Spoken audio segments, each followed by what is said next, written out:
UK जितने student visas के interview कर रहा है, क्या उन सबको वीज़ा मिल जाएंगे? अब ये क्वेश्चन हर वो स्टूडेंट करता है जो अपना इंटरव्यू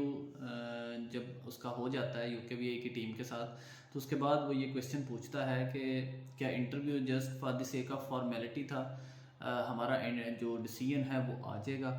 अब इसमें एक ही तरह की चीज़ है कि अगर तो आपका interview up to the mark हुआ है,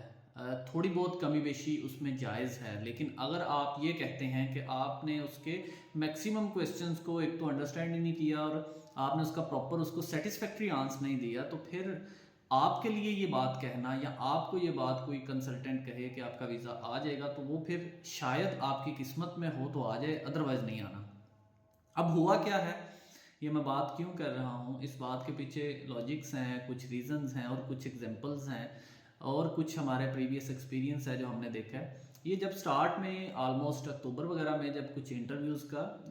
शोर आया था, तो उस वक्त भी यही हुआ था कि काफ़ी सारे स्टूडेंट के वीज़ाज़ रिफ्यूज़ हुए थे। तो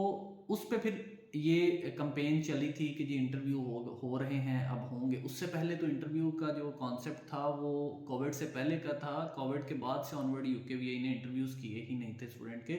और कोई 1 लाख में एक आध का हो जाता था तो वो चूँकि कन्वर्ट ही नहीं होता था या वो कम्युनिकेट नहीं था होता एक दूसरे को। तो अब जब अक्टूबर में हुआ तो कुछ स्टूडेंट्स को आए, जिसको हम कह सकते हैं कि 3 to 4% को इंटरव्यूज़ आए और उसमें उनके वीज़ाज़ रिफ्यूज़ भी हुए। अब जब उनके वीज़ाज़ रिफ्यूज़ हुए तो उस वक्त थोड़ा शोर उठा के इंटरव्यू हो रहे हैं जी, प्रॉब्लम हो जाएगी, लेकिन उसके बाद फिर ऐसे ही हुआ कि वो 3-4% इतने को थे कि वो उसका बहुत ज़्यादा मार्केट में या बहुत ज़्यादा लोगों को उस बात का पता ही नहीं चला। लेकिन जैसे ही हम ये बात करते हैं कि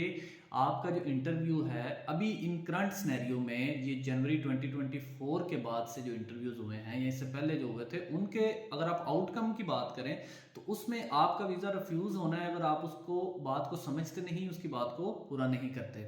मैं आपके साथ अपनी नेक्स्ट वीडियो में एक डिटेल रीजंस के साथ, जो रिफ्यूज़ हुआ है बच्चा, मेरे सामने रिफ्यूज़ हुआ,